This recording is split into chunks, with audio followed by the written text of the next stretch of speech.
This camera. Good morning. How you doing today, America? I've been watching the news every single day. I've been watching documentaries. I've been doing several different things to try to educate myself. And I'm like, there's other people out there like me that had no idea that this was an awakening for them. Thought that they were never racist, and come to find out they subconsciously were. So, yeah, maybe I should start putting some things that I'm learning out here on the internet and help other people that are like me, or people that are not like me that just need to be educated and want to be educated. So, here we go. Today's news is brought to you by LA Kush. Drink a little coffee and get right into it, shall we? Let's see what's going on in the news today. What is going on?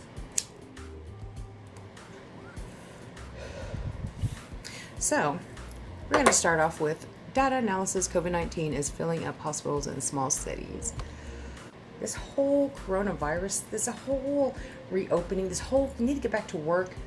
Can we get a handle on the virus before we worry about sending people back out in public?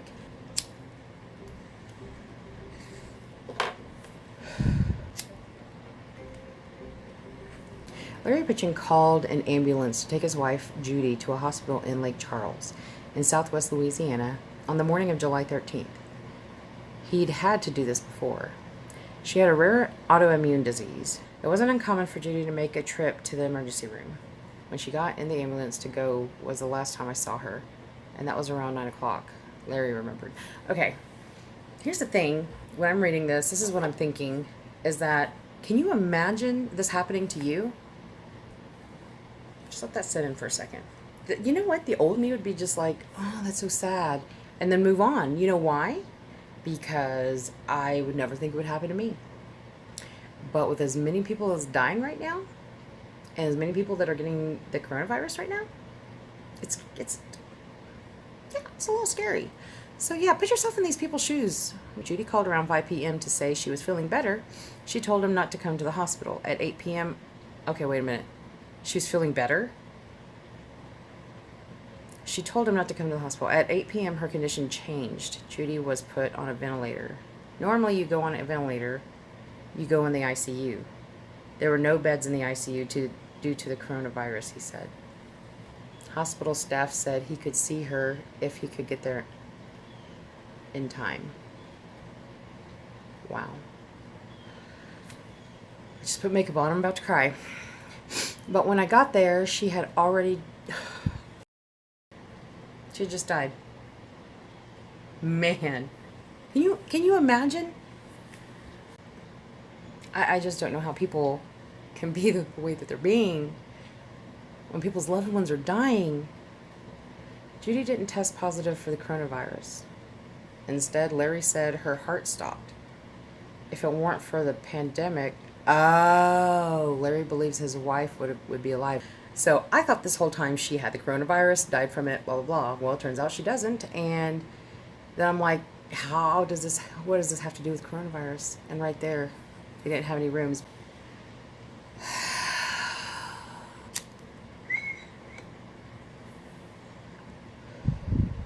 So why the novel coronavirus has the power to launch a pandemic? The coronavirus has spread around the world, infecting more than 16 million people worldwide and killing more than 650,000. It is one of the leading causes of death in the U.S. in 2020. What was it about the coronavirus, later named SARS-CoV-2, that made it the one to spark a global pandemic? Virologists point to several key traits that the virus possesses. Any one of them might be problematic. When combined in one microscopic virus, the result is what coronavirus researcher calls a perfect storm. A 1 in a million virus capable of triggering a worldwide health crisis. One of the novel coronavirus's biggest advantages is how easily it spreads from human to human. The coronavirus causes COVID-19, a respiratory disease that infects the sinuses, throat, and lungs, all parts of the body involved with breathing. As a result, the virus can be readily passed onward through breath and spittle, expelled from the nose and mouth. Unlike Ebola, where direct contact with blood and other bodily fluids is the main route of infection, you don't have to touch someone to be infected with SARS-CoV-2. All it takes is getting close enough to an infected person and breathing in respiratory droplets they exhale. And because it's transmitted rapidly through the respiratory route, it's a virus that also has the capacity to spread across the globe fairly easily. All it takes to introduce the illness to a new continent is a single person who travels there while infectious. Yeah. But not so fast. That'll knock itself out. When a virus spreads too quickly, enough people in a community may catch it to create herd immunity. With fewer people to infect, the virus's rapid spread can ensure its own demise. A virologist at the University of Hong Kong, it's a balance, he says, pointing out that other viruses such as dengue fever and chikungunya have surged and then died down in certain locations.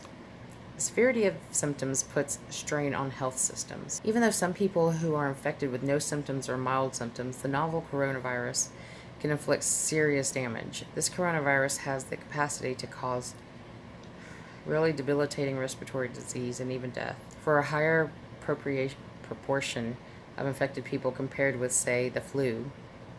Because COVID-19 can make people sick enough to require hospitalization, high rates of spread have strained hospital systems, making it difficult to provide optimal care for patients, as is happening in California and Texas. When hospitals run low on staff and supplies, the results can be care rationing and excess deaths. See, that's the thing, is that we could be healthy people and could be saved. But if there's no room in a hospital, I just can't believe there's people throwing fits about wearing masks.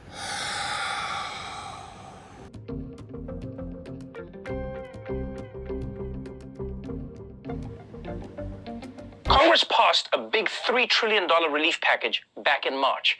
But with the benefits of a package about to run out, Congress has been struggling to put together something new. Now, Democrats have been asking for another $3 trillion to extend and expand the benefits that have been helping people. And now Republicans have finally responded with something a little less generous. This morning, with tens of millions of Americans out of work, Senate Republicans are proposing to slash emergency unemployment benefits by $400, a plan that would cut that extra federal payment from $600 to $200 a week. With Republicans arguing additional payouts would discourage jobless Americans from returning to work. In certain cases, people were paid more to stay home than they were to work, and I think that's something that the American public understands. We're not going to use taxpayer money to pay people more to stay home.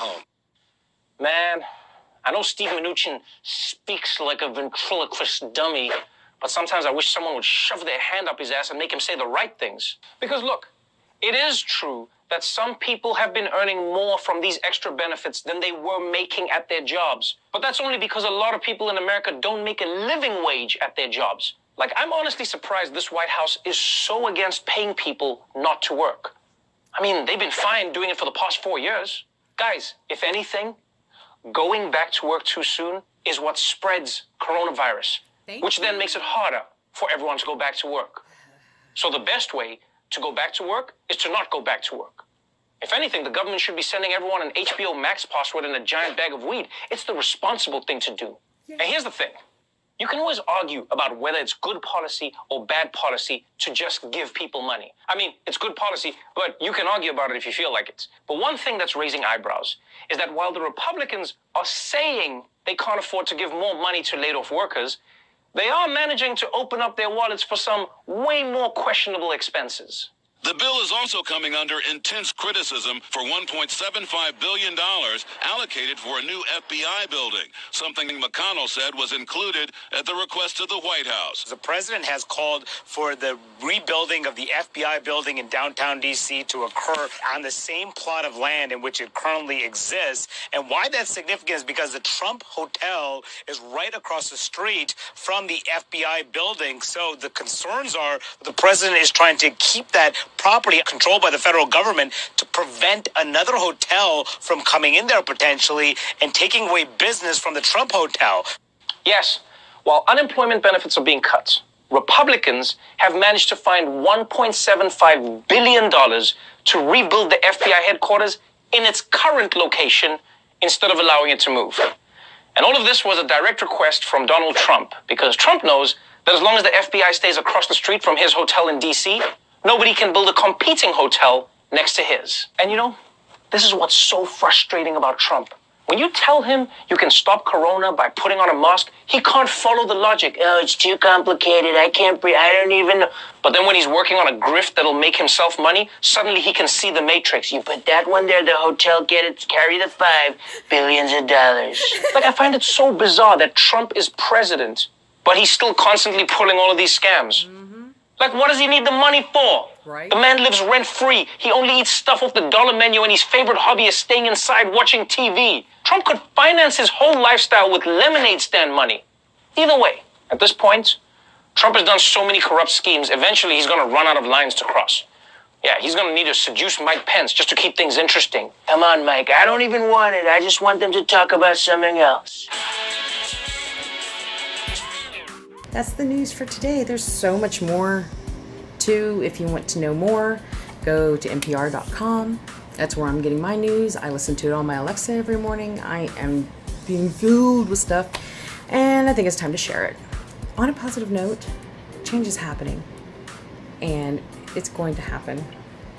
It's going to get better than it's ever been before. So just stay positive and don't give up. Love you.